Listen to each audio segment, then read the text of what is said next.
तो अब जरा एक बार सब्जेक्ट वाइज एनालिसिस देख लेते हैं, पिछले 2 एग्जामिनेशन में क्या रहा है, उसके बेसिस पे एक रीजनेबल आइडिया हमें लगेगा कि किस सब्जेक्ट को कितना तवज्जो देना है, कितने क्वेश्चन आने की संभावना है।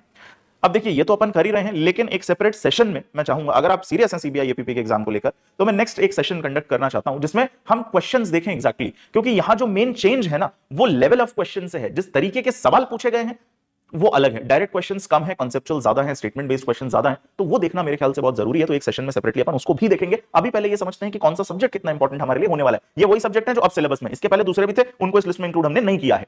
उन्हीं सब्जेक्ट्स का वेटेज हम प्रीवियस वैकेंसी में देख रहे हैं जो अब है सिलेबस में।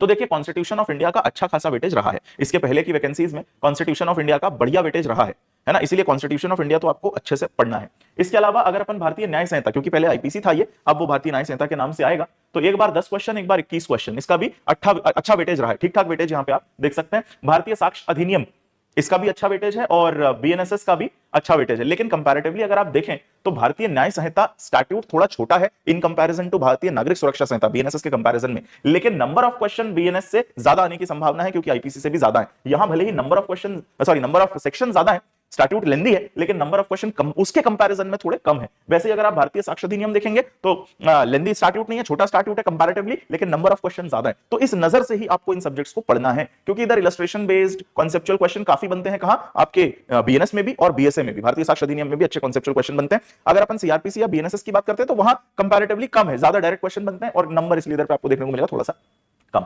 आईटी एक्ट को अगर आप देखें तो आईटी एक्ट से एक ठीक ठाक मीडियोकर वेटेज है, 4 और 7 सवाल इससे आए हैं। प्रिवेंशन ऑफ करप्शन का वेरिएबल है, 2 और 10 क्वेश्चन आए हैं। कंपनीज एक्ट का भी थोड़ा वेरिएबल है, लेकिन जिस हिसाब का लेंदी स्टैट्यूट है, ये जिस हिसाब से लेंदी कंपनीज एक्ट है, उस हिसाब से उस कंपैरिजन में क्वेश्चन के जो नंबर है वो काफी कम है। और जैसा कि मैं देख रहा था स्टूडेंट्स का कंसर्न यही सारे स्टैट्यूट हो रहे हैं, कंपनीज लॉ, ये कंपनी लॉ या एनवायरमेंट या कंपटीशन, ये 3 मेजरली आपके कंसर्न देखने को मुझे मिल रहे थे। बट ये बात ध्यान रखिएगा कि कंपनीज एक्ट जो है उसकी जो लेंथ है in comparison to number of question asked वो कम है, इसलिए वहां से जो बहुत रेलेवेंट मेजर पोर्शन है सिर्फ उसको पढ़ना है, पूरा याद करने बैठने की जरूरत नहीं है। ये बात आप यहां देख के समझ सकते हैं।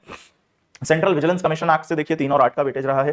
प्रिवेंशन ऑफ मनी लॉन्ड्रिंग से 3 और 8 क्वेश्चन आए हैं। ये सब माइनर स्टैट्यूट है, बहुत ज्यादा सेक्शंस इनमें नहीं है, तो वेटेज भी अकॉर्डिंगली कम मिलेगा। Delhi special police establishment act में 2 और 5 आए हैं, और एनवायरमेंट और कंपटीशन से तो अब आना है। तो अगर आप एनवायरमेंट एक्ट की बात करें, एनवायरमेंट प्रोटेक्शन एक्ट की, तो 26 सेक्शन है, तो ये मान के चलिए 4 एक क्वेश्चन आप 3 से 4 क्वेश्चन आप एक्सपेक्ट बड़े आराम से कर सकते हैं। 4 से 5 भी कर सकते हैं, क्योंकि नंबर ऑफ सब्जेक्ट अब थोड़े कम हो गए, तो 4-5 क्वेश्चन आप यहां एक्सपेक्ट कर सकते हैं। कंपटीशन एक्ट लगभग 67 सेक्शन